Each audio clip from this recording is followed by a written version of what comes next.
Good morning students and welcome to our class। बेटा जैसे कि हम लोग प्रीवियस जो टॉपिक्स कर चुके हैं हिस्ट्री एंड ज्योग्राफी और सबसे पहले हमने power sharing that is a political science किया था, बट कुछ स्टूडेंट्स की ये कंप्लेंट आई है कि वो क्लियर नहीं था, video quality is not clear. So topic wise उस लेसन को मैं एक बार फिर से आप लोगों के लिए रिपीट कर रही हूँ। और लेसन शुरू करने से पहले एक इन्फॉर्मेशन देनी है आपको कि जितने भी आपके असाइनमेंट्स आपको सेंड किए जा रहे हैं बेटा, उसको ड्यू डेट से, अपनी जो आपकी सबमिशन डेट है उससे पहले आप उसको मुझे सबमिट कर दीजिएगा। और जो आपका फर्स्ट असाइनमेंट है वो आपका ज्योग्राफी में से है, ज्योग्राफी का जो फर्स्ट असाइनमेंट है वो आपको मुझे सेंड करना है। और उसके बाद और जो असाइनमेंट्स दे रखे हैं उसमें असाइनमेंट नंबरिंग भी दे रखी है आपको, assignment number 1 2 3 4 and so on. I think 8 तक आपके असाइनमेंट्स हो चुके हैं ये। और बाकी जो असाइनमेंट्स आपको जैसे टॉपिक के साथ मैंने एक एक जो भी टॉपिक किया उसके साथ कुछ ना कुछ असाइनमेंट दिए हुए हैं, तो वो आप अपनी उस कॉपी में करेंगे जिसमें आप अपने नोट्स प्रिपेयर कर रहे हैं। जो आप इन PDF से देख के जो नोट्स बना रहे हैं या आपके जो सेल्फ नोट्स हैं उनसे जो आप प्रिपेयर कर रहे हैं वहाँ पे अपने असाइनमेंट को करते रहिए। और जिस असाइनमेंट पे ईमेल ID दे रखी है उस असाइनमेंट को आप मुझे मेल करेंगे। और ये जो आपकी सबमिशन है असाइनमेंट्स की, इट इज़ मैंडेटरी, कंपलसरी है, वो आपको करनी है। इसके बेस पे आपको मार्क्स भी दिए जाएंगे बेटा, तो इसको अच्छे से प्रिपेयर कीजिए और उसको सबमिट कीजिए। हर एक असाइनमेंट पे सबसे पहले अपना असाइनमेंट नंबर लिखेंगे, your name, your class and your section. ये ज़रूर आपको मेंशन करना है अपने हर एक असाइनमेंट के ऊपर, ताकि मुझे वो नोट डाउन करने में आपका नाम या सबमिशन से पहले जब भी आप मुझे सबमिट कर रहे हो वो चीज़ मुझे नोट डाउन करनी है, तो वो इजी रहेगा मुझे। सो आई होप आपको समझ में आएगा। और अभी भी कुछ आपको डाउट है अपने असाइनमेंट से रिलेटेड तो आप मुझसे अपने कमेंट सेक्शन में इस चीज़ के लिए पूछ सकते हैं क्वेश्चन। तो चलिए बेटा हम लोग अपना इस टॉपिक को शुरू करते हैं जिसका नाम है पावर शेयरिंग। जैसे बेटा आप 9th क्लास में पढ़ चुके हो कि किस तरीके से गवर्नमेंट फॉर्म होती है, गवर्नमेंट कैसे काम करती है, हमारे वेलफेयर के लिए क्या काम करती है, वो सब हम कर चुके हैं प्रीवियस क्लासेस में। तो उसमें एक टॉपिक आता है कि डेमोक्रेसी में पावर्स जो है, जो भी पावर्स दी जाती है उसको डिस्ट्रीब्यूट किया जाता है या पावर को कैसे यूज किया जाता है, वो हम पढ़ चुके हैं।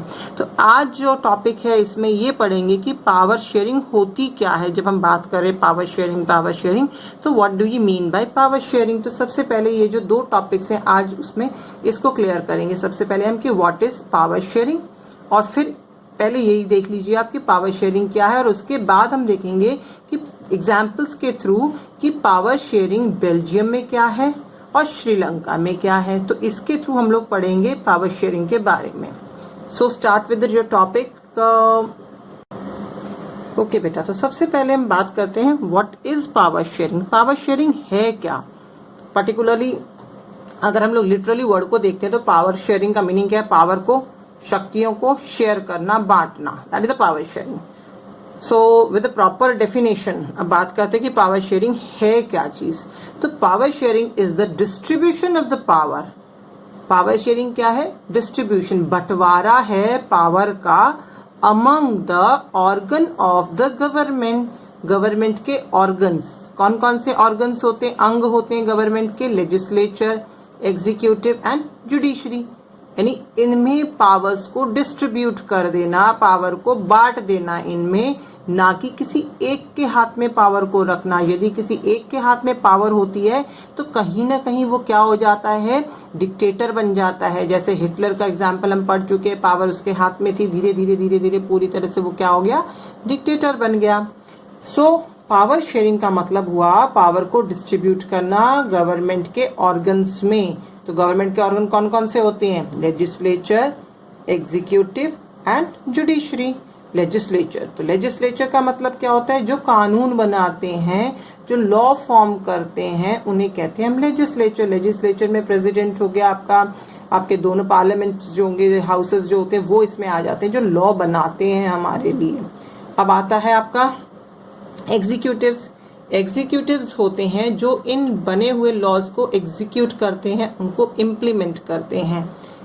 फिर आता है तीसरा आपका जुडिशरी। जुडिशरी का मतलब यहाँ पे किससे हो गया, जो इनके कामों को देख रेख करता है, जो हमारे राइट्स को सेफ गार्ड करता है, उनको प्रोटेक्ट करता है, वो ऑर्गन क्या कहलाता है, जुडिशरी कहलाता है। इसके अलावा इनमें तो डिस्ट्रीब्यूशन है ही है पावर का, बट इसके अलावा पावर शेयरिंग को जब हम कहते हैं कि different level of the government, ये क्या था, डिफरेंट ऑर्गन था, और ये क्या है बेटे आपका डिफरेंट लेवल। लेवल कौन से हैं हमारे गवर्नमेंट के, central level, state level, local level, यानी पावर को बांट देना। सबसे पहले तो सेंट्रल गवर्नमेंट के पास पावर होती है, तो अब सेंट्रल गवर्नमेंट के पास जो पावर है वो नेशनल लेवल पर देख रेख करेगी। स्टेट गवर्नमेंट को दी गई कुछ पावर्स जो अपने स्टेट लेवल को देखेगी, उसकी डेवलपमेंट के लिए काम करेगी, और लोकल लेवल के लिए भी दी गई फिर कुछ पावर जो लोकल लेवल पे, विलेज लेवल पे जो उसकी डेवलपमेंट के लिए है, जो भी काम करना है उसको देख रेख करेगी। तो ये क्या किया, पावर को बांट दिया इन तीनों में, ऑर्गन में ये लेजिस्लेचर, एग्जीक्यूटिव, जुडिशरी, लेवल में central level, state level, local level. So finally power sharing का मतलब जब पावर किसी एक के हाथ में नहीं होती है, when the power is not rest with one people या in the hand of one people, and rather than that it is distributed in among different organs of the government or the different level of the government, तो that is called the power sharing। अब power sharing की जब हम importance की बात करते हैं कि पावर शेयरिंग की इम्पोर्टेंस क्या है भाई, क्यों हम बार बार पावर शेयरिंग कह रहे हैं, तो what is the importance to explain this concept. इस कॉन्सेप्ट को एक्सप्लेन करने के पर्पज से हमारे इस टॉपिक में हमने दो एग्जाम्पल्स लिए हैं। पहला हमने लिया है बेल्जियम और एक लिया है हमने श्रीलंका। तो इसमें ये बताया है कि कैसे पावर को उन दोनों ने शेयर किया, वहां पे कैसे पावर को शेयर किया गया, श्रीलंका में कैसे किया गया, बेल्जियम में कैसे किया गया, वो चीजें बताई गई हैं आपको, और कैसे इन्होंने अलग अलग अप्रोच यानी how did they take this different approaches to share their power, और इन सब चीजों का जो इसकी वजह से क्या कॉन्फ्लिक्ट हुई देश में, या क्या क्या चीजें चेंजेस हुई, कैसे इन्होंने इन सब चीजों को डील किया, ये सब हम इस टॉपिक के थ्रू क्लियर करेंगे।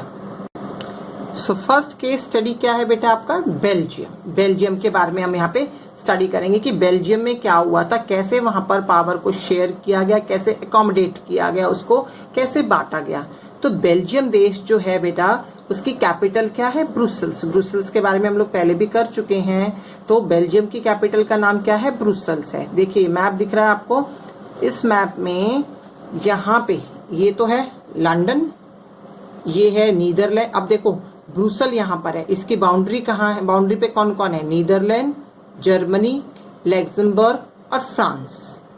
ठीक है, यहाँ पर ये लोकेटेड है बेल्जियम। बेल्जियम की कैपिटल क्या है, ब्रुसेल है। अब ये कहते हैं कि यहाँ पर बहुत डाइवर्सिटी थी, तो इस कंट्री में बहुत सारी विभिन्नता है। विभिन्नता किस उसमें है, यानी कि एथनिक कंपोजिशन, यानी एथनिक की वजह से वहां पर बहुत सारी डिफरेंसेस है। तो ये जो वर्ड एथनिक आया हुआ है, इस एथनिक वर्ड का पर्टिकुलर का मतलब क्या है, यहाँ पे लैंग्वेज के बेस पे वो है डिफरेंस है, डाइवर्सिटी है यहाँ पर लैंग्वेज के बेस पर। तो बेल्जियम एक ऐसा देश है जहां पर एथनिक डिफरेंस है on the basis of language. तो एथनिक वर्ड का पहले मीनिंग क्या होता है, तो एक कोई ऐसी कम्युनिटी, कोई ऐसा ग्रुप लोगों का जिसमें कि कॉमन कल्चर हो, उनका रिलीजन, लैंग्वेज, ऐसी चीजें कॉमन हो, और उनकी जो बिलीफ है कि उनके पूर्वज क्या थे, उनका पास्ट क्या था, सब कॉमन है उनका, और आपस में इन्हीं सेंटीमेंट से वो लोग बंधे हुए हैं। तो इस तरीके के ग्रुप को क्या कहते हैं, एथनिक ग्रुप कहा जाता है। तो एथनिक कंपोजिशन जो थी यहाँ पे बहुत डाइवर्स थी, कहाँ पर बेटा, बेल्जियम में। अब हुआ क्या यहाँ पर, ऐसा क्या हुआ था, या उससे पहले ये करने से पहले कि पावर के बारे में, जैसे पावर शेयरिंग का हम पढ़ेंगे इसमें, तो उससे पहले हम ये पता करते हैं कि इसकी जोग्राफिकल कंपोजिशन क्या थी। जोग्राफिकल कंपोजिशन का मतलब होता है कहाँ पर लोकेट है ये मैप में, कहाँ पर है वर्ल्ड में ये, इसके आसपास कौन है, कौन से कॉन्टिनेंट पे है, इसकी एरिया कैसा है, इसकी पॉपुलेशन कैसी है। तो उसको करने से पहले हम सबसे पहले फिर अब क्या करेंगे, जोग्राफिकल कंपोजिशन ऑफ बेल्जियम पढ़ेंगे कि क्या है ये देश, कहाँ पर है ये देश। तो अब आप देखो, सबसे पहला कि ये एक यूरोप कॉन्टिनेंट है, जो उसमें एक देश है, छोटा सा देश है यूरोप कॉन्टिनेंट में, तो it is a small country in Europe. Second point, इसके पॉपुलेशन की बात करते हैं, तो population wise it is smaller then, यानी छोटा है ये किससे, हरियाणा से। हमारे देश में जो हरियाणा स्टेट है ना, उससे भी थोड़ा छोटा ही स्टेट है ये। अब बात करते हैं हम लोग इसकी कि पॉपुलेशन वाइज, तो जब पॉपुलेशन की बात करते हैं तो still it is smaller than are this Haryana. अब बात करते हैं इसकी ज्योग्राफी, इसकी बाउंड्रीज कहाँ कहाँ पर हैं, तो इसकी बाउंड्री शेयर करता है कहाँ पर, ये नीदरलैंड टच करता है इसको, जर्मनी टच करता है, लग्जमबर्ग करता है, फ्रांस करता है। तो ये क्या है बेटे, इसकी ज्योग्राफिकल कंपोजिशन है। तो एक बार जल्दी से गो थ्रू करते हैं इसको, एक बार रिपीट करते हैं कि इसकी ज्योग्राफिकल कंपोजिशन क्या है। सो ज्योग्राफिकल कंपोजिशन ऑफ बेल्जियम, सबसे पहला, it is a small country in Europe, population is that of Haryana, that half of Haryana.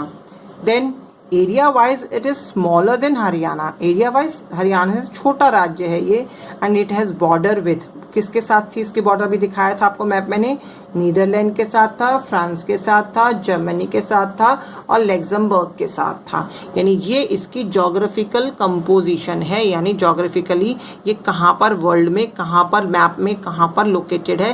तो ये इसकी, जब हम पूछा जाएगा कभी क्वेश्चन आ सकता है ये आपका कि explain the geographical composition of Belgium, तो आपको ये पॉइंट्स उसमें बताने हैं। अब दूसरा आता है कई बार कि what is the ethnic composition of Belgium.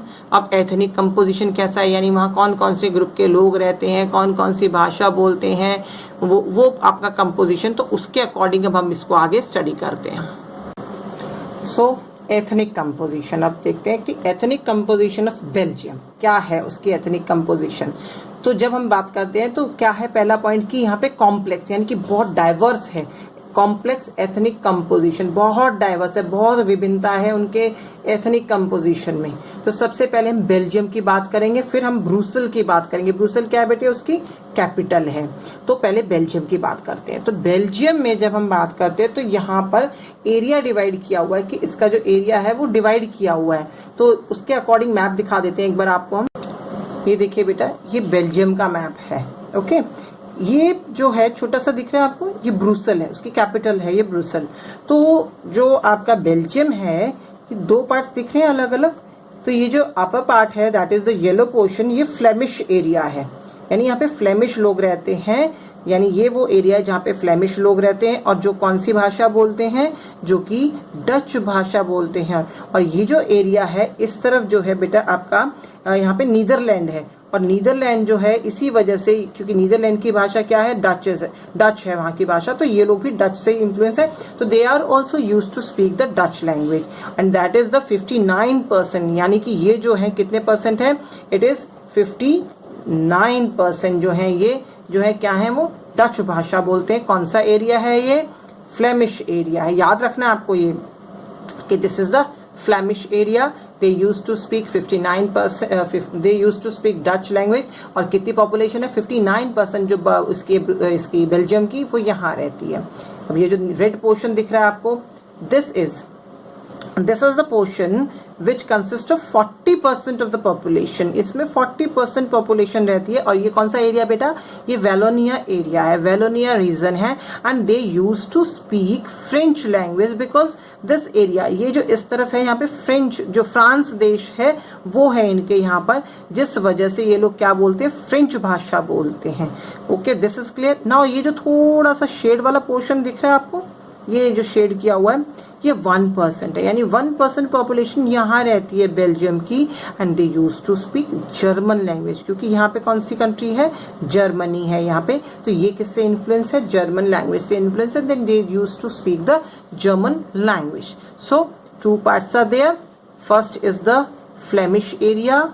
They used to speak Dutch language because Netherlands is there, and they used to speak Dutch language, and these people are influenced because of the Dutch language, and they also used to speak Dutch language. Then this portion consisted 40% of the population of here this Belgium, and they used to speak French language because this border share with France, और इसी वजह से they use to speak French language. This portion is consists of 1% of population of Belgium and they used to speak German language. This is clear. Now this portion, come to this portion, that is the Brussels. अब ब्रुसल की बात करते हैं. तो ब्रुसल क्या है बेटा? Capital है किसकी? बेल्जियम की. ओके. ब्रुसल में बिल्कुल अलग है. जैसे यहाँ पे मैंने कहा 59% है, यहाँ पे 40% है. 59-40 यानी 60-40 का रेशियो है, और अप्रॉक्स लगाते हैं 60-40 का रेशियो है. अब ब्रुसल की बात करें तो बेटा ये जो तो था तुम्हारा 59 जो हम कह रहे हैं पोर्शन, ये क्या है आपका? कौन सी लैंग्वेज बोलते हैं? They use to speak Dutch language. और ये जो है ये लोग कौन सी लैंग्वेज बोलते हैं? They use to speak French language. Okay. Now Brussels की बात करते हैं. तो ब्रुसल में उल्टा है सिस्टम. यहाँ पर 80% जो है बेटा वो फ्रेंच लैंग्वेज बोलते हैं, 20% जो है वो डच लैंग्वेज बोलते हैं. हो गया उल्टा सिस्टम, हो गया यहाँ पे बिल्कुल ही रिवर्स हो गया. यानी कि 59 जो 60% जो यहाँ पे डच बोल रहे हैं, यहाँ पे आपका जो 40% फ्रेंच बोल रहे हैं, यहाँ पे बिल्कुल उल्टा 80% फ्रेंच बोलते हैं और 20% डच बोलते हैं. अब इसमें सबसे बड़ी बात क्या थी कि जो फ्रेंच स्पीकिंग जो लोग हैं ना, जो यहाँ पे फ्रेंच बोलते हैं, they just use to be very powerful. वो थोड़ा सा पावरफुल और रिच पीपल थे. ये लोग अमीर और powerful in the sense politically, इन सब चीज़ों को लेके दे आर पावरफुल. पैसे का है तो दे आर जस्ट पावरफुल.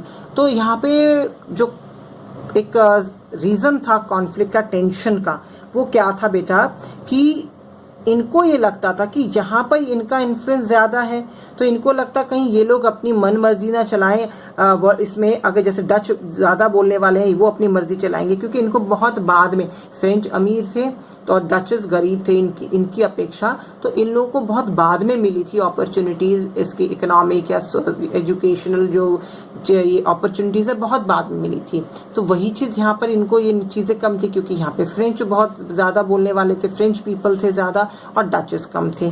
तो अगर ये यहाँ कुछ ऐसा करते कि डच को यहाँ पे अपना उसको डोमिनेट करने की कोशिश करते, कुछ ना कुछ करते अगर, तो उनको पता था कि ब्रुसल में उल्टा हो जाएगा, क्योंकि यहाँ पे फ्रेंच ज़्यादा हैं. तो ये टेंशन का रीज़न बन गया था यहाँ पे ब्रुसल में, सबसे ज़्यादा बन गया था यहाँ पे, क्योंकि यहाँ पर तो भाई जो डच सबसे ज़्यादा हैं यहाँ पर, उसमें बेल्जियम में, यहाँ पे ब्रुसल में वो तो डच बहुत थोड़े से 20% है.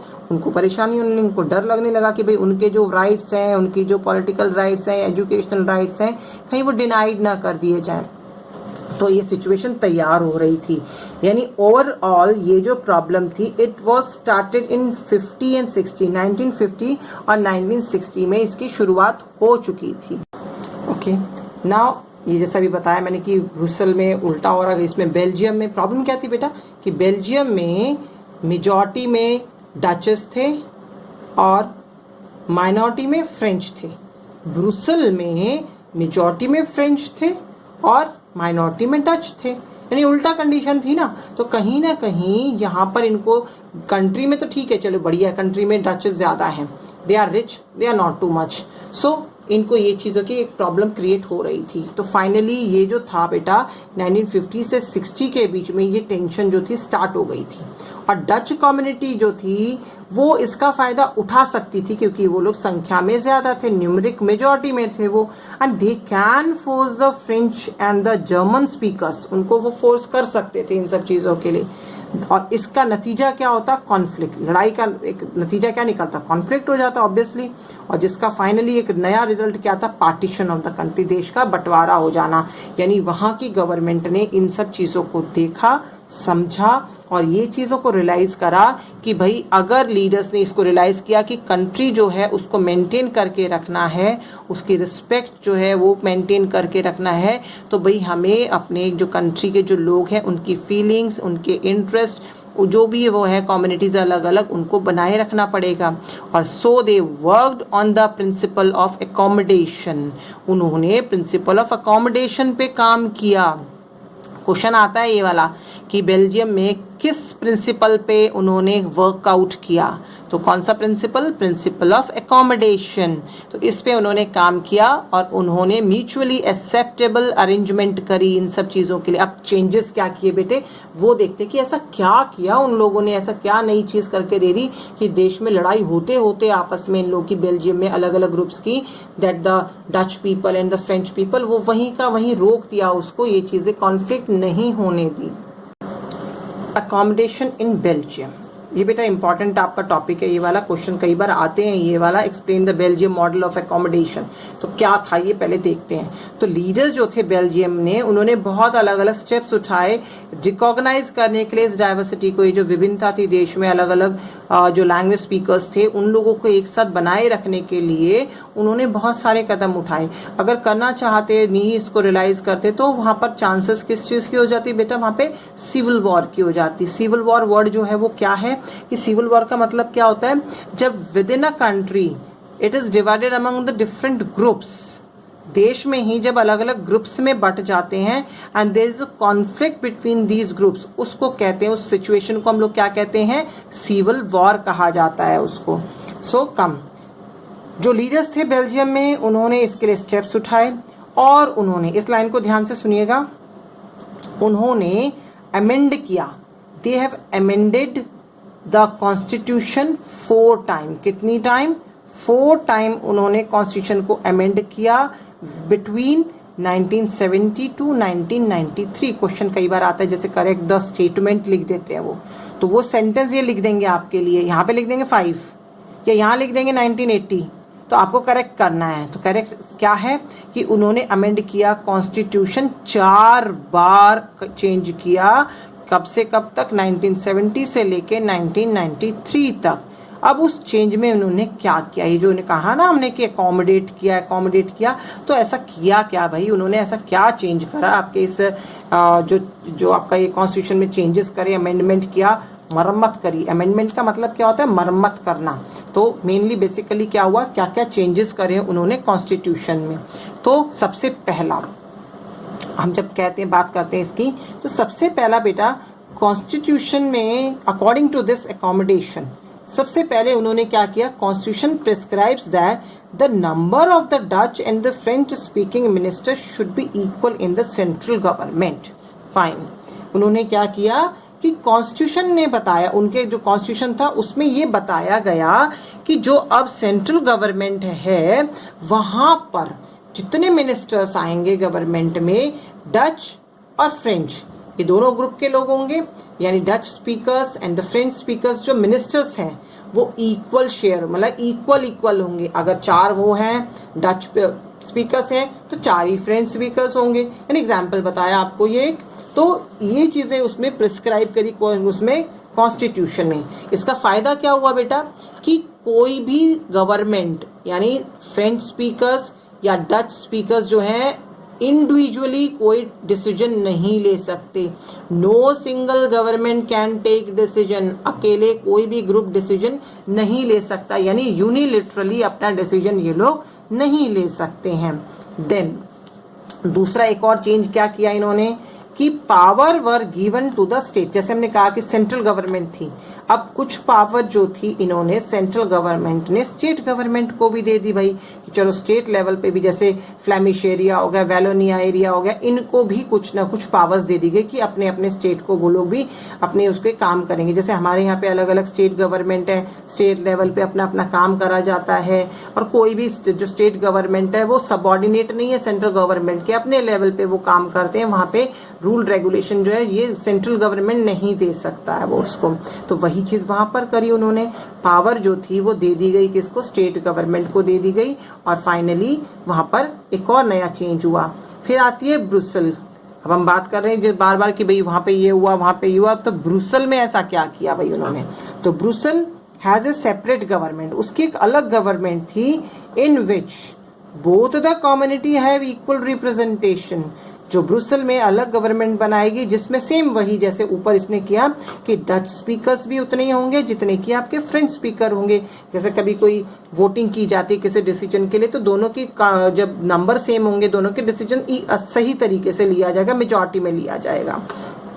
ओके, एक और नया चेंज क्या किया उन्होंने, तीसरी तरह की गवर्नमेंट बनाई जिसको क्या कहते हैं, कम्युनिटी गवर्नमेंट कहते हैं जिसको, एंड इट वाज फॉर्म। और ये जो गवर्नमेंट थी बेटा, the government has a power regarding cultural, educational, language related issues.